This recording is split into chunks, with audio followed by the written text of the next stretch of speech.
نظر بد کی حقیقت کیا ہے؟ بھائی اس کی بالکل حقیقت ہے، نظر بد لگ جاتی ہے۔ قرآن و سنت میں کئی ایسے دلائل موجود ہیں جو اس چیز پر دلالت کرتے ہیں کہ نظر کا لگ جانا حق ہے۔ اب جیسے سورہ یوسف کے اندر وہ یعقوب علیہ السلام کا بڑا مشہور واقعہ ہے، اور انہوں نے اپنے بیٹوں کو فرمایا تھا کہ ایک دروازے سے داخل نہیں ہونا، بلکہ تم جب شہر میں داخل ہونے لگو تو مختلف دروازوں سے داخل ہو۔ تو اب اس آیت کے تفسیر میں کئی ایک مفسرین نے یہی لکھا کہ سیدنا یعقوب علیہ السلام کو جو چیز سوچ آ رہی تھی وہ نظر بد تھی کہ سارے جوان ماشاءاللہ خوب روح خوبصورت اگر ایک ہی دروازے سے داخل ہوں گے تو عین ممکن ان کو نظر بد لگ جائے۔ تو یعنی کہ یعقوب علیہ السلام نظر بد کے قائل تھے۔ یہ اسی طرح قرآن حکیم کی جو دوسری آیت ہے سورہ قلم کی، وَإِن يَكَادُ الَّذِينَ كَفَرُوا، جس میں اللہ پاک فرماتے ہیں کہ نبی صلی اللہ علیہ وسلم یہ کافر چاہتے ہیں کہ اپنی تیز نظروں سے آپ کو پھسلا دیں۔ تو اب اس آیت کی بھی تفسیر میں کئی ایک مفسرین نے لکھا ہے کہ اس سے مراد بھی نظر بد ہے، کہ کافر چاہتے ہیں کہ حسد کی نظروں سے، بڑی تیز اور نفرت کی نظروں سے نبی صلی اللہ علیہ وسلم کو دیکھیں اور نظروں سے ہی آپ صلی اللہ علیہ وسلم کو تکلیف دیں۔ تو اس آیت کے تفسیر میں بھی کئی ایک مفسرین نے یہی لکھا کہ یہاں سے مراد بھی نظر بد ہے، کہ کافر چاہتے ہیں کہ نبی صلی اللہ علیہ وسلم کو نظر بد لگا دیں۔ یہ امام بخاری شریف کی بڑی مشہور حدیث ہے کہ نبی علیہ السلام فرماتے ہیں کہ نظر بد حق ہے۔ یہ امام مسلم شریف کی حدیث ہے کہ نبی علیہ السلام نے فرمایا کہ اگر تقدیر پر کوئی چیز سبقت لے جاتی تو وہ نظر بد ہوتی، ٹھیک ہے نا۔ یہ اسی طرح بخاری شریف کے اندر دوسری حدیث ہے سیدہ عائشہ صدیقہ رضی اللہ تعالیٰ عنہ کہ ان کو نبی صلی اللہ علیہ وسلم نے نظر بد کے بارے میں دم کی تعلیم دی، یعنی کہ آپ نے فرمایا کہ کسی کو اگر نظر بد ہو تو اس پر دم کیا جائے، یعنی کہ نبی صلی اللہ علیہ وسلم نے اس حدیث میں بھی اس بات کو ظاہر فرمایا کہ نظر لگ سکتی ہے۔ یہ اسی طرح بخاری شریف میں دوسری حدیث ہے، سیدہ ام سلمہ فرماتی ہیں کہ ہمارے گھر میں ایک چھوٹی بچی ہوتی تھی، ایک دن نبی صلی اللہ علیہ وسلم نے اس بچی کو جو دیکھا تو اس کے چہرے پر کچھ نشانات تھے، تو نبی صلی اللہ علیہ وسلم نے فرمایا کہ ام سلمہ اس بچی کو تو نظر لگی ہے، اس پر آپ دم کریں۔ یہ اسی طرح مسلم شریف کی حدیث ہے کہ سیدنا انس رضی اللہ تعالیٰ عنہ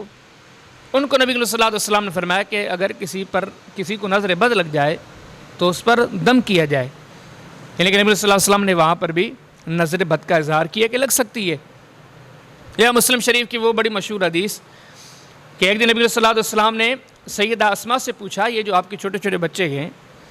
یہ اکثر کمزور کیوں ہیں، کیا ان کو کوئی تکلیف کوئی معاملہ مسئلہ ہے؟ تو آگے سے انہوں نے کہا اللہ کے رسول باقی تو کوئی مسئلہ نہیں لیکن ان کو نظر زیادہ لگ جاتی ہے۔ تو نبی کریم صلی اللہ علیہ وسلم نے فرمایا اگر نظر ان پر لگتی ہے تو ان کو دم کیا کریں۔ یعنی کہ اب قرآن میں حدیث میں ایسی بہت ساری دلیلیں موجود ہیں جو اس چیز پر دلالت کرتی ہیں کہ نظر بد کا لگ جانا حق ہے، نظر کا انکار نہیں کیا جا سکتا۔ بعض ایسے نادان بندے ہوتے ہیں جو کہتے ہیں دیکھو اوپر وہ فضا میں جہاز اڑ رہا ہے، لگاؤ اس کو نظر، وہ کہتے ہیں دیکھو کتنا بھی بولو لیکن جہاز گرے گا نہیں۔ تو ایسی اور کوئی ٹوٹی بوٹی مثالیں دیکھ کے وہ لوگ کہتے ہیں کہ نہیں نظر لگتی نہیں ہے، تو وہ لوگ بے سمجھ ہیں۔ قرآن اور حدیث کے دلائل اس چیز پر واضح دلالت کرتے ہیں کہ نظر بد کا لگ جانا حق ہے۔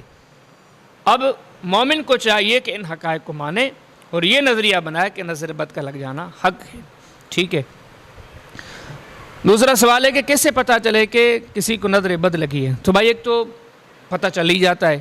مثال کے طور پر ایک بندے کی اچانک طبیعت خراب ہوئی تو اس نے بتایا مجھے وہ فلاں سے کہا تھا، اس نے میرے حسن کی تعریف کی تھی، اس نے میرے کاروبار کی تعریف کی تھی، آگے حدیثیں بھی آ رہی ہیں، تو ایک تو اس سے بھی پتہ چل جاتا ہے کہ اس بندے کو نظر لگی ہے۔ یا دوسری چیز یہ ہے کہ اچانک طبیعت خراب ہو جائے، بغیر کسی وجہ کے اچانک طبیعت خراب ہو گئی تو یہ بھی ممکن ہے کہ نظر بد ہو، یا یہ کہ نظر خراب ہوئی، طبیعت خراب ہوئی اور بہت زیادہ خراب ہوئی۔ نظر بد کی بعد جو طبیعت خراب ہوتی ہے، جو معاملات بنتے ہیں نا وہ بڑے برے طرح کے معاملات بنتے ہیں، ٹھیک ہے۔ بلکہ ایسے کہیں کہ بعض مرتبہ نظر بد کے معاملات جادو کے مشابہ ہوتے ہیں، کسی پہ جادو کیا جائے تو اس کی طبیعت کیسے خراب ہوتی ہے،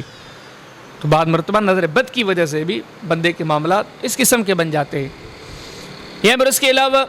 اگلی چیز یہ بھی ہے کہ بعض مرتبہ کسی بندے کو علاج معالجے کے باوجود بھی صحتیابی نہیں مل رہی، یعنی کہ میڈیکل کے طور پر آپ نے سارے طور طریقے استعمال کیے لیکن فائدہ نہیں ہو رہا، افاقہ نہیں ہو رہا، تو اب یہ چیز ایک سوال ہے، یہاں تو نظر بد ہے، یہ جادو جنات کا معاملہ ہے،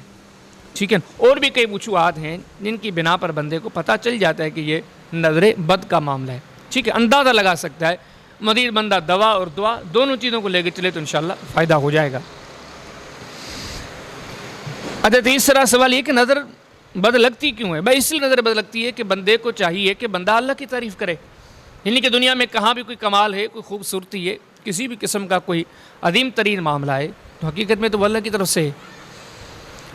لیکن جب ایک بندہ اس کو اللہ کا کمال اور اللہ کی قدرت کہنے کے بجائے کسی بندے کی تعریف کرتا ہے تو اس لیے نظر بد لگ جاتی ہے، یعنی کہ تعریف اللہ کی کرنی چاہیے تھی، تعریف اللہ کی نہیں کی گئی، بندے کی گئی، اس وجہ سے اگلے کا نقصان ہو گیا، اس لیے ہوتی ہے نظر بد اس لیے لگتی ہے۔ اور اگلا سوال یہ ہے کہ جسے نظر بد لگتی ہے اس کا تو کوئی قصور نہیں، پھر اسے نظر بد کیوں لگتی ہے؟ یہ بھی بڑا اچھا سوال ہے کہ نظر تو اس بندے کو لگے لیکن اس بیچارے کا تو کوئی قصور ہی نہیں ہے۔ تو بھائی یاد رہے کہ بعض مرتبہ بغیر کسی قصور کے بھی کوئی چیز کسی کے گلے پڑ جاتی ہے۔ اب جس پر جو جادو کیا جاتا ہے، تو جس بندے پر جادو کیا گیا اس بیچارے کا کیا قصور ہے؟ اس کا تو کوئی قصور نہیں ہے، اس پر تو جادو اثر کر گیا۔ تو ایسی بہت ساری مثالیں آپ کو ملیں گی کہ بعض مرتبہ ایسے ہوتا ہے کہ کسی کا کوئی قصور نہیں ہوتا لیکن اس کے لیے مصیبتیں کھڑی ہو جاتی ہیں۔ یہ ہے کہ اگر اس پر صبر کرے گا اجر پائے گا، پھر آخرت میں جو اس کے ساتھ کسی نے زیادتی کی ہے تو وہ زیادتی کرنے والا وہ حساب دے گا، جس کے ساتھ زیادتی ہوئی ہے اس کو حساب دیا جائے گا۔ لیکن یہ ہے کہ بغیر کسی وجہ کے، یعنی کہ اس نے کیا کچھ نہیں پھر بھی اس کو نظر بد لگ سکتی ہے۔